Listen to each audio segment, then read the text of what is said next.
It's about that time to talk about your fantasy lineups. I'm going to be going through my top 10 for running back, wide receivers, quarterbacks, and tight ends to help you get your lineup set before your matchups this Sunday on the Home Field Advantage.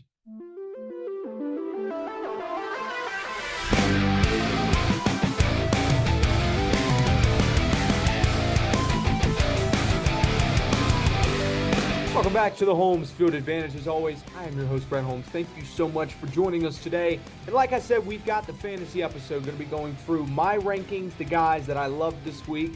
And if there's any guys on the outside looking in, they will be mentioned. But I do also want to throw out there that there are going to be a couple of guys I'm going to make sure I single out here as busts of the week. But nonetheless, there will be guys that I significantly love this week, and those will be my studs, my plays of the week, whatever you want to call it. I'm going to call them my studs of the week. We're going to have one for every position group. You know how it goes down. If you like the podcast, make sure you are subscribed to it. Hit that notification bell down below. Let's get right into this thing, talking about our running back rankings for the week.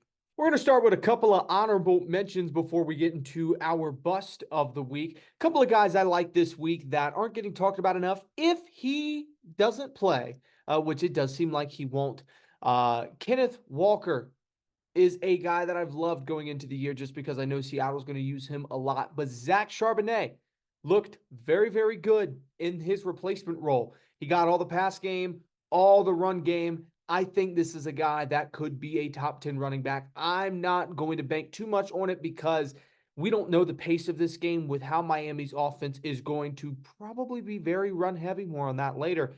I think this is a game that it could be a change of pace for Charbonnet in some quarters. It might be better in others.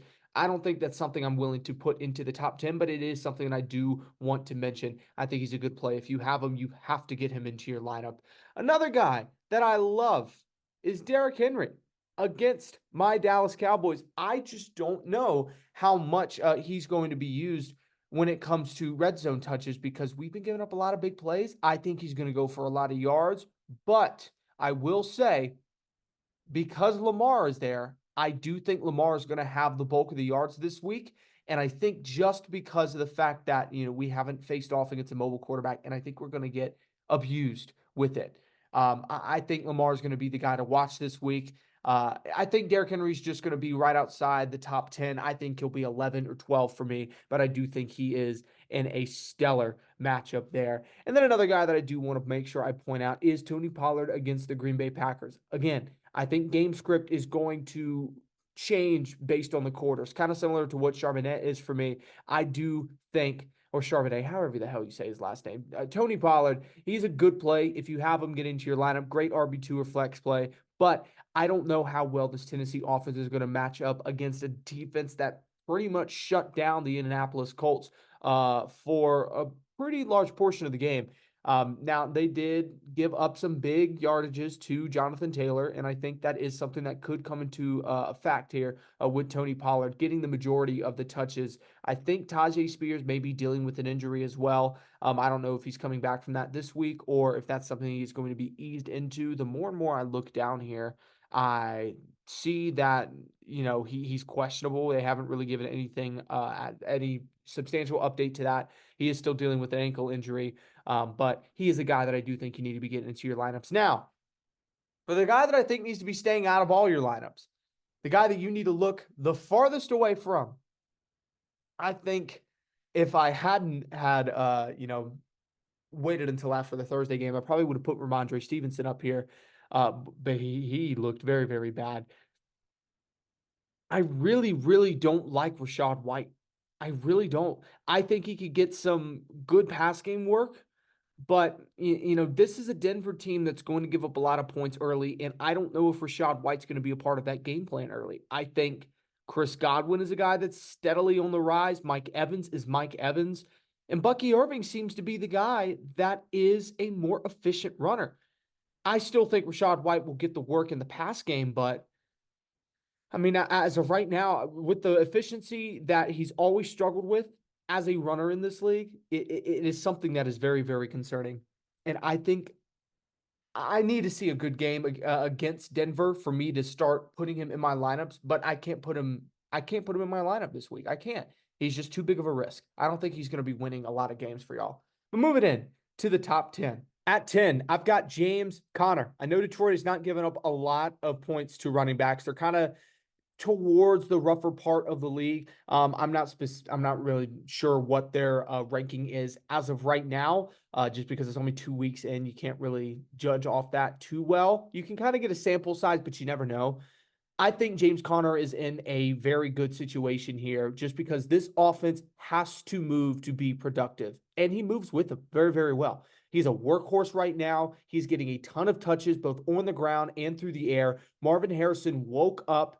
They woke up a sleeping giant last week, and him alongside Trey McBride seemed to have this offense moving. Jonathan Gannon coached one of his better games last week, and I think if they want to win this game and if they want to stay competitive with a high octane offense like Detroit's, they are going to have to move the ball down the field, and Connor's going to be a big part of that. So I've got him in my top 10. At 9, I'm going to go with Jahmyr Gibbs.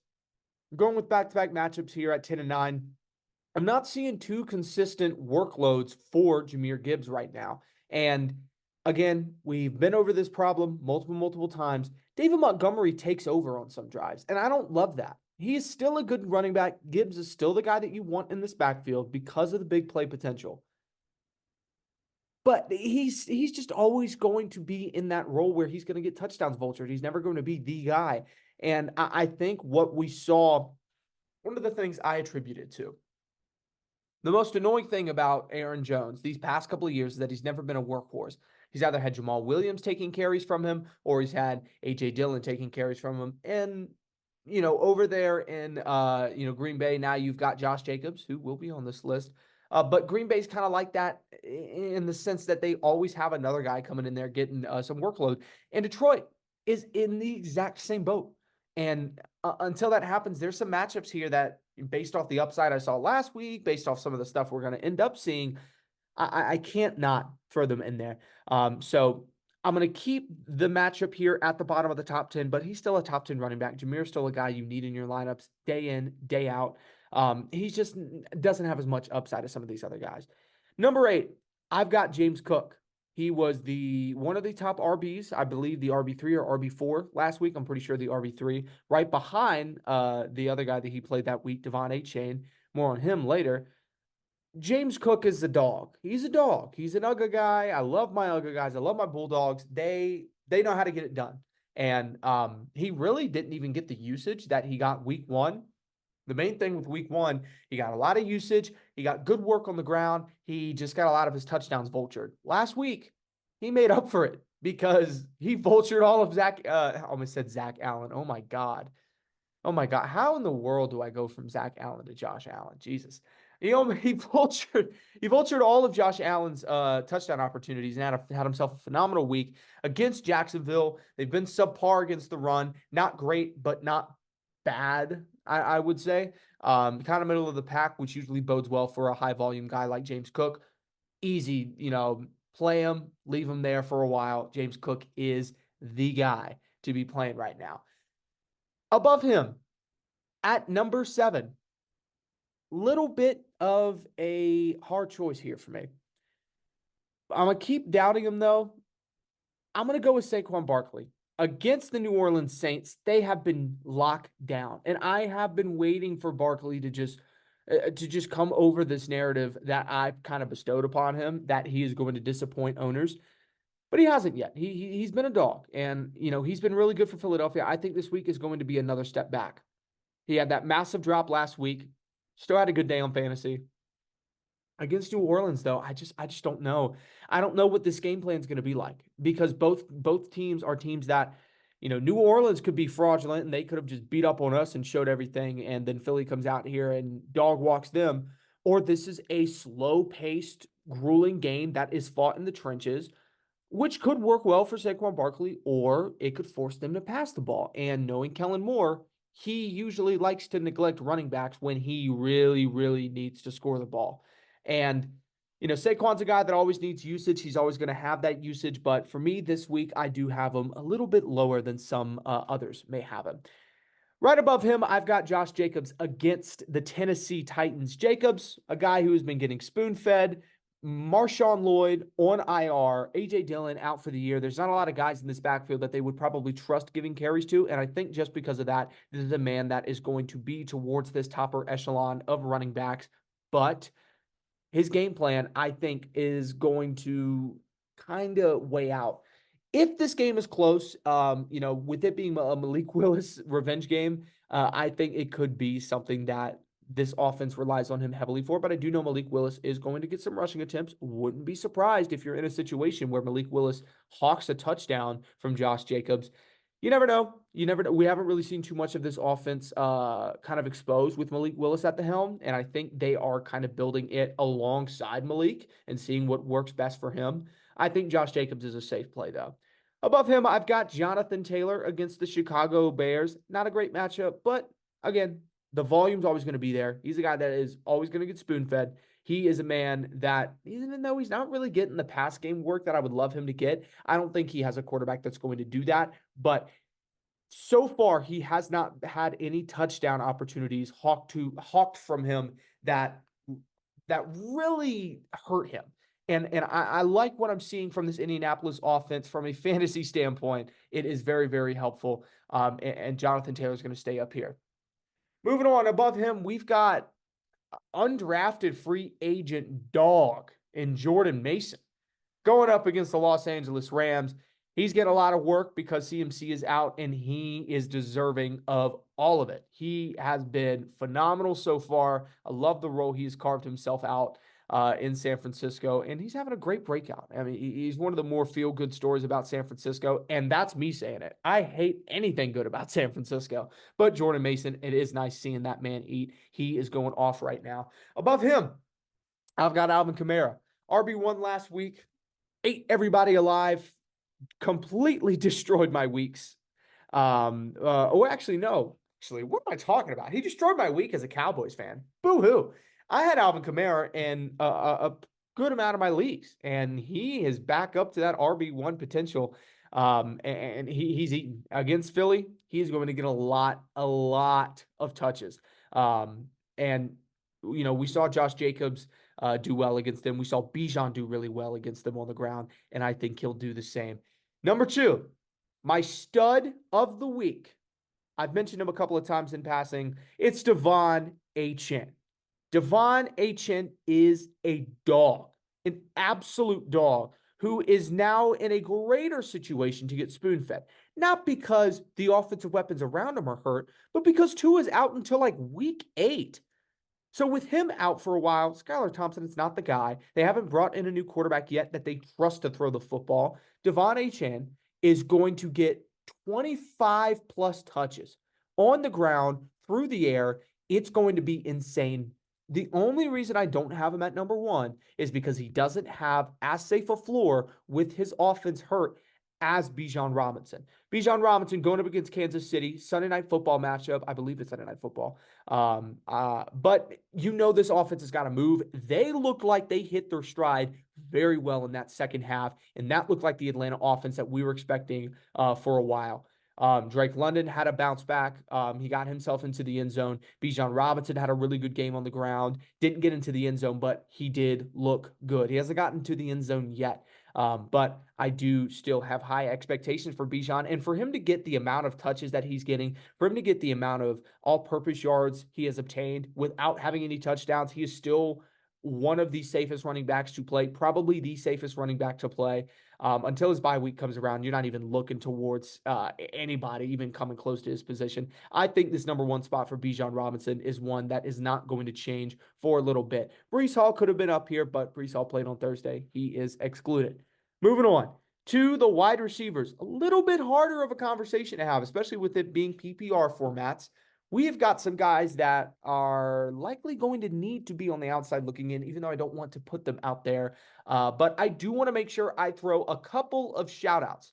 Now, by giving this is not me saying he is going to be towards the top 12 for sure, because usually when I'm giving out these honorable mentions, it means I'm expecting them to be 11, 12, and 13.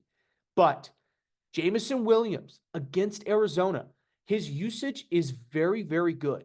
9 targets, 11 targets, really good yardage. Everyone thought he was just going to be this deep threat guy. He's getting very equal usage all throughout the field. Short, mid, long range, he is getting those targets. And even with Amon-Ra St. Brown coming in and getting a monstrous amount of usage, he's still got 11 targets. Now, those targets aren't always going to be there. They're not always going to throw the ball that much. But that means one thing. Even though Amon-Ra St. Brown is getting all these targets carved out for him, this offense has room for another good receiver. And for a guy like Jameson that has been talked and raved about all camp, who has pretty much big play potential written on every single play that he gets the ball in his hand, he's a guy that I'm going to start throwing into my lineups a lot more. And if this type of usage continues, this is a wide receiver 2 potential. Legit. This is a guy who has potential to be your wide receiver 2, and you leave him there. If you're in a deeper league, he probably already is. Because if you're playing Jameson Williams these first 2 weeks, he has won you those weeks. More times than not, he's probably won you those weeks. Jameson Williams, I think, is a guy that is going to start creeping up into these top 15 rankings. Another guy I really like this week, Brandon Ayuk. I think this is the game that he bounces back. Against Los Angeles, San Francisco is going to go up big early. I think Jordan Mason has this floor that he has because you know he's going to get that second quarter usage. Brandon Ayuk, I think, is going to explode in the first half, especially with Debo out. They need him to step up. I think this is a great matchup for him to step up to. And then another guy that I really don't think he should be on the outside looking in, I think it's just because of his game plan. Chris Godwin, I don't think is going to get that much usage in the second half because they're going to go up big and go up early. I think he's going to be a big part of that, him and Mike Evans. But at the end of the day, I just unfortunately think he is just going to get game scripted out of this. A couple of names that I will say were up there for bust of the week. I had Zay Flowers, surprisingly so, against Dallas, even though we just gave up all the points through the air that we did. I do think this is going to be a game that is ruled in the trenches for Baltimore. Even though I did pick Dallas to win this, that is kind of a hunch. I think Baltimore is going to have to rule this in the trenches, and then Dallas is going to have to air it out. Even though Baltimore does have a good defense on paper, they've pretty much been disappointing through the air. I mean, they had some pretty big games from Devontae Adams, from Rashee Rice, and I wouldn't be surprised if CeeDee Lamb does the same thing. Another guy that I think is in contention to be, the bust of the week is probably Tyreek, just because of Skylar Thompson being in there. But I think a lot of people have tempered their expectations. The guy that I will say undeniably is likely going to bust. I'd love to put him up here just because I'm a Giants hater. Malik Neighbors, some guy said, "Oh, he's gonna temper expectations." He got 18 targets last week. All right, he's going to be a guy that's going to be safe. A guy I unfortunately think is just going to be a massive bust this week. I, I mentioned him earlier. I think it's going to be Mike Evans. I think Mike Evans is barely going to be used. I think when it comes to the guys that you want to see break out, I think underneath is where this offense wants to stay. And I think Chris Godwin is getting a lot of usage out of the slot. And it is a godsend because he is back to looking like that 2019 wide receiver 1 potential that we saw. And I think this offense can withstand 2 wide receiver 1s, just like how I was saying about, just like how I think Miami's offense can with Reek and Waddle. They've got to have their quarterback back for that to be happen. But I think Mike Evans is just a guy that you're going to tamper expectations for. I don't think he's going to do too great this week. Moving in to the top 10. At number 10, I've got Davante Adams. Had a great week last week. Carolina, game script. He's not going to be used a lot, but he will likely get into the end zone and do pretty good for y'all. Number 9, Devonta Smith. Going back and forth with the D. Smiths there. Against New Orleans, I think New Orleans is just going to apply a lot of pressure. I don't know if this is going to be too high scoring of a game. I know Devonta is going to have to be used with A.J. Brown being out, but they did spread the love. They did still continue to spread the love, and I think he is a good play. I just don't think he'll have as much upside as some of these guys above him. Marvin Harrison Jr. against Detroit. Phenomenal matchup. I considered him putting him here as my stud of the week, but I am going to hold back on that because I do expect Kyler to spread the ball a little bit more to Wilson. Is it? It's not Marco. That's their old DB from Florida. Michael Wilson and Greg Dortch. I do expect those guys to get a little bit more usage in this game, just because the attempts are going to be up, and that usually means they spread it out a little bit more. But I also wouldn't be surprised if Trey Benson gets a little bit more usage on the ground this game, because he's a guy that efficiency was this big thing out of Florida State, and even though he hasn't showed it so far, I would be surprised if he could show that a little bit more through the air. Above them, I've got Chris Olave here at number 8. Chris Olave, or not number 8, number 7. I just did number 8. But Chris Olave, phenomenal matchup against Philadelphia. Their DBs are toast. I don't care how, good Kenyon Mitchell could be in the future. Cooper DeJean is barely getting used, so that's not even a factor in this game. I think Chris Olave is just going to get peppered. I think he's going to get peppered. I think Rashid Shaheed is still a guy that's going to get some big plays in there, but I'm expecting a pretty big week from Chris Olave. Above him, Justin Jefferson against Houston. I do not think this is going to be too great of a game for Minnesota. I think this is the game where they come back down to earth. But with this offense getting ready to get Jordan Addison and TJ Hawkinson back long term, this is an offense that I'm kind of happy. I'm kind of happy with so far. And with the limited volume that we've seen, I think Justin Jefferson is still in line to have some big weeks. Above him, same matchup, I've got Nico Collins going up against Minnesota. Again, another good matchup. I don't think he's going to be the big play guy here. He's not. I didn't have him in my honorable mentions. I didn't have him in my top 10, but I think this is a massive week for Tank Dell to bounce back. I think with the matchups that they have over there at Minnesota, I think they're going to really hone in on what Nico Collins is doing out there on the interior. He's a big physical receiver. Brian Flores has put up some pretty good defensive game plans. I mean, hell, you heard Brock Purdy say it after the game. I think this is Tank Dell's game to explode, but because of the floor, I am still going to throw Nico Collins in here over him, even though I wouldn't be surprised if he is not the top dog out of this offense. He is still a guy that deserves to be at the top, though. He's going to get that usage. Wouldn't be surprised if he gets into the end zone, too. A big physical body. He's going to get work done no matter what. I've got Amon-Ra St. Brown against Arizona right after him. And then above him, I've got Rashee Rice. The biggest gamble that you probably could have made going into the draft for a lot of these fantasy teams was, is Rashee Rice going to be good? Well, he got placed on that exemption list, and it has been the sky is the limit for DUI boy.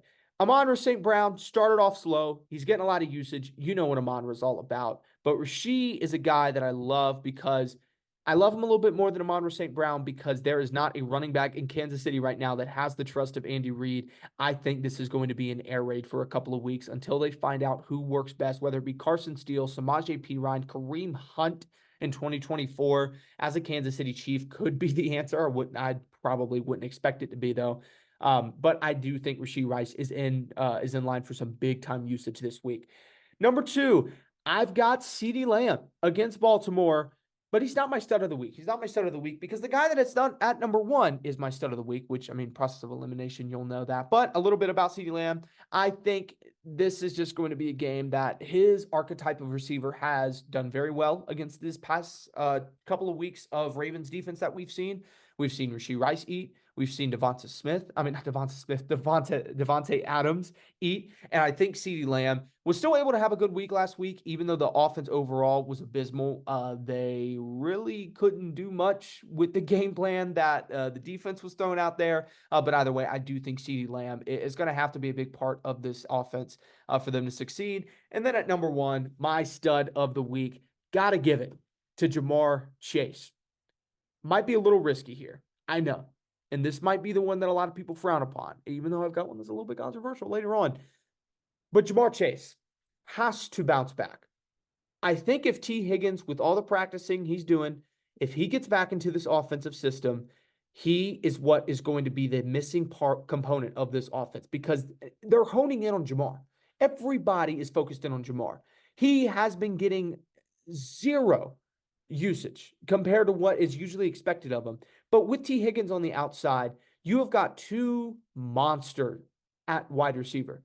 And I think Jamar Chase is going to be the one that benefits from all of this talk, all of this hate. This is your bounce back game. You've got a Monday night matchup against Washington.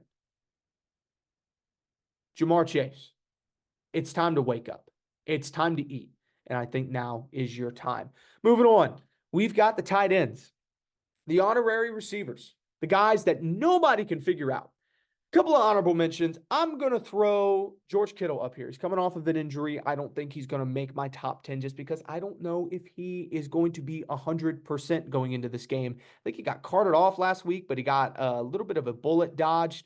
He's questionable. He'll probably play. I just don't know if he'll be too great because, again, game script, I think will favor the wide receiver market a little bit more specifically looking at Brandon Ayuk.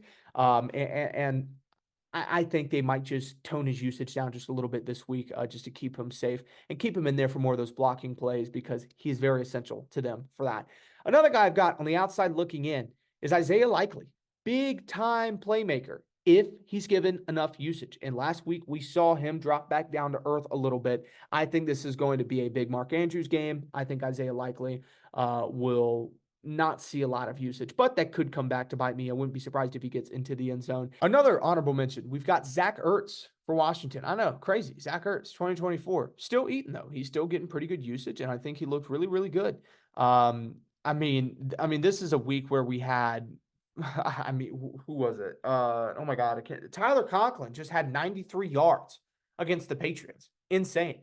I wouldn't be surprised if Zach Ertz gets a pretty good week here against Cincinnati. I'm looking for him to try to get into the end zone if this offense moves all too well against a pretty good Cincinnati unit. But I do think Zach Ertz is a safe play in some of those deeper leagues and deserves to be mentioned here. Bust of the week. This is hard. I like Freiermuth a lot, but Pat, you gotta take a seat, man. I just can't do this with you, man. You keep on disappointing me every single week. You think the usage would be there, but it's not. Justin Fields loves peppering his tight ends, but not Pat Freiermuth. I just don't think it's his week. I think against Los Angeles, I'm avoiding him at all costs. Number 10, I've got Dallas Goedert against New Orleans. Goedert is a guy that Hurts always manages to find for a couple of big plays. I think that's all you really need out of the tight end position. It's really, really thin. It's really, really weak. But Goddard is a guy that can eat for you. Number 9, and we've got Mike Gesicki. Gesicki is a guy that has gotten pretty good looks in the red zone, and I think with his athleticism is a guy that's just a big play waiting to happen. For Cincinnati, again, you're looking to get up early, and I think Gesicki could be a big part of that. He's coming back. Thank God. I was so scared that my baby boy, ASAP Fergie, was going to be out. But he's not. He's not. Jake Ferguson practiced fully. Just a couple of weeks after people thought he tore his ACL and ended up being an MCL sprain, and it was a gift from the gods. He might play this week against Baltimore. If he does play, I am throwing him in my lineups. Another guy, I mentioned him earlier, Mark Andrews. I think this is the game where we will see a little bit more usage from him. But overall, again, I think this is Derrick Henry and Lamar Jackson's show to run. After them, I've got the stud of the week, but just based off usage, I don't want to go too heavy into it. But the guy that I think is going to eat this week, if we're talking about upside, is Mr. Kyle Pitts out of Atlanta. I think Kyle Pitts is in line for a big game through the air. His yardage should be up. I wouldn't be surprised if he gets into the end zone too. I mean, this might be the year. Might be the year. And this would have to be one of those performances that we see him get a lot more confidence back into his fantasy owners. I think this is the week that I am excited about throwing Kyle Pitts in all my lineups. I've got him as my play or stud of the week. But I keep on saying play, but it's stud of the week. He's the stud of the week for the tight end position. Another guy that I think could be a pretty big stud if he just gets some consistent usage, man. Dalton Kincaid. Dalton Kincaid has been up and down. It's been a roller coaster. He's got a pretty safe floor, but you want to see a little bit more out of him. Game script should be in his favor this week. I think this is a big bounce back week for him. Another guy, pretty inconsistent so far. Sam Laporta. What the hell, man? I know it's going to come. I know he's going to start getting those high yardages up, start getting those touchdowns.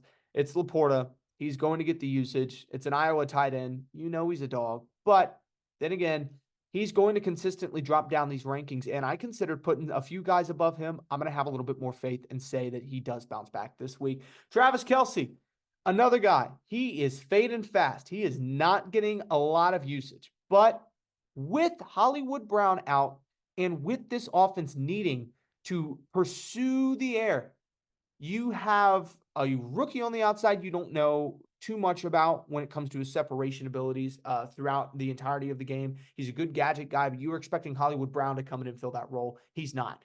Xavier Worthy's your best bet there. Then you've got Rashee Rice, absolute dog. You run a lot of three wide receiver sets, though.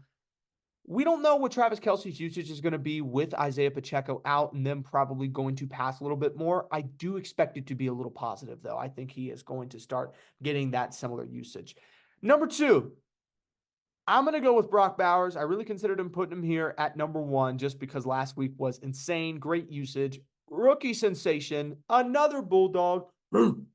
He is a dog. He is a dog. Oh, my God. Brock Bowers, man. I just traded for him last week.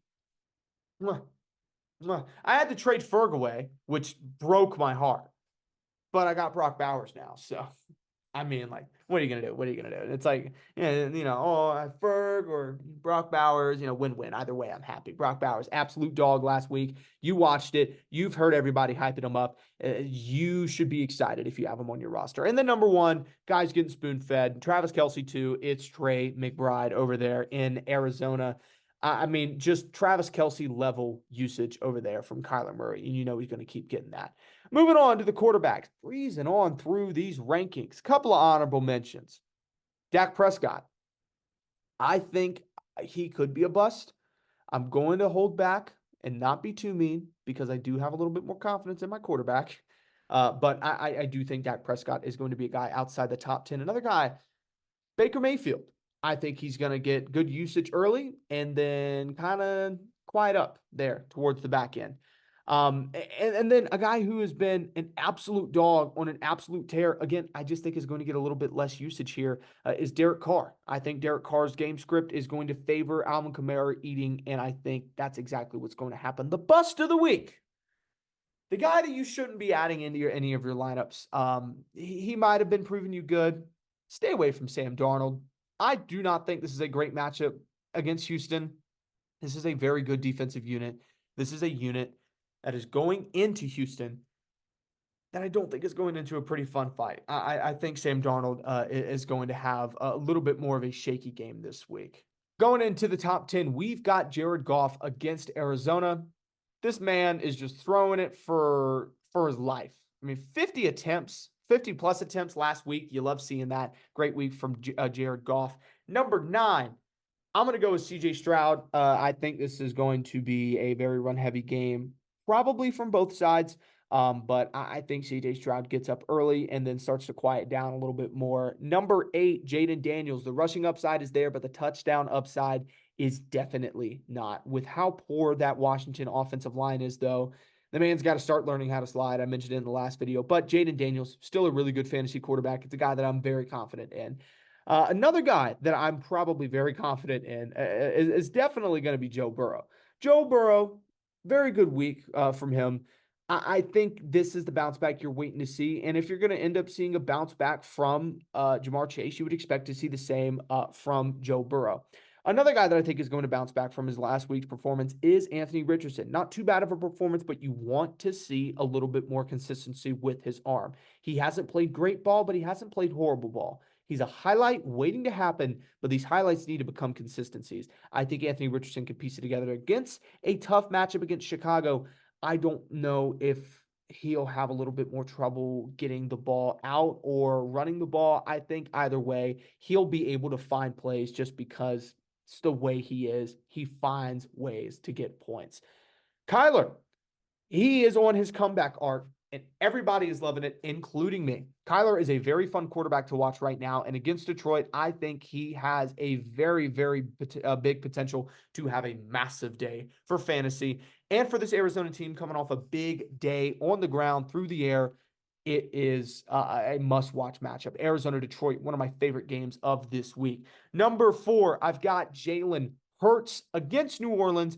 I think he is going to have to show off his legs a little bit more because this New Orleans defense, with them likely getting Marshawn Lattimore back, they looked really good in the air last week, and they didn't even have Lattimore. So I'm expecting Hurts to be pressured a lot. I'm expecting Hurts to have to overcome. We'll probably turn the ball over because that's just the brand of football Jalen Hurts has been playing recently. but I do think he is going to have to score. He is going to score. The rushing upside is always there. Jalen Hurts, always going to be a top 5 quarterback. Number 3, I've got Josh Allen against Jacksonville. I think he's going to do a lot better through the air than he is on the ground, which does bring back his potential a little bit. I think on the ground, they are going to continue to go with Ray Davis and obviously James Cook. But Ray Davis looked good with the touches that he was getting last week, so I wouldn't be surprised if he gets a little bit more work there. And I think just because of that, even though he is still going to get good work on the ground, I think Josh Allen is going to be more vital as a passer against Jacksonville. Number 2, my stud of the week. I'm going to go with Patrick Mahomes. You need him to come back and start playing Mahomes level fantasy football. He's always been, making big plays, winning Super Bowls, yada, yada, yada. We don't care about Super Bowls. The only Super Bowl we care about is week 17, okay? Patrick Mahomes, very, very disappointing these first 2 weeks, turnover heavy, but as long as you're getting yards and touchdowns, that's the big thing. And that's what he hasn't been getting just because this run game has been really good. But they took a massive hit to it. I think now is the Mahomes coming out game. I think we are going to see an air raid from both sides. I think this is going to be a very fun offensive matchup. If Atlanta can't keep up, though, Mahomes is not going to take his foot off the gas. I think we're going to start seeing a lot more antics and a lot more theatrics pulled out from Patrick here. He's my stud of the week. I've got big expectations for him against Atlanta. And then at number 1, the guy that I said is probably going to be the main rusher against us in Baltimore is Lamar Jackson. I think he's going to have a big day on the ground. He's not going to have too much yardage when it comes to the air, but I do think he is going to get into the end zone a decent amount. Whether it be through the air, whether it be on the ground, I think Lamar Jackson is going to have a phenomenal day. I don't have him as my stud of the week just because I think Mahomes is a little bit higher upside, but the floor is always going to be there for Lamar, and I've got him as my number 1 quarterback. Just like that, we have rolled through all of these top 10s. I've got my honorable mentions and studs out the way as well. Use what you can. Use my knowledge. I'm the all-seeing eye of fantasy football. Not really. I will probably eat shit in all of my leagues this week, but hopefully I could help you all out. Like I said, studs of the week, roll through them again. We got Devon Achane, we've got Jamar Chase, we've got Kyle Pitts, and we've got Patrick Mahomes. If you can get those guys anywhere close to your lineup, especially those first 2 guys, they're going to be in your lineup. But if you have a little bit of doubt about Kyle, if you have a little bit of doubt about Pat Mahomes, I've got a matchup with 2 studs in it, and I think that is definitely going to be one of the ones to watch. But there's a ton of good football to watch this weekend. This should be coming out on Saturday, hopefully. If not, then it will be early Sunday, but I will have y'all covered before then. Have fun watching some football. I will see y'all after the games. A lot of stuff to talk about both in college and in professional football, but I'll see y'all then. Peace.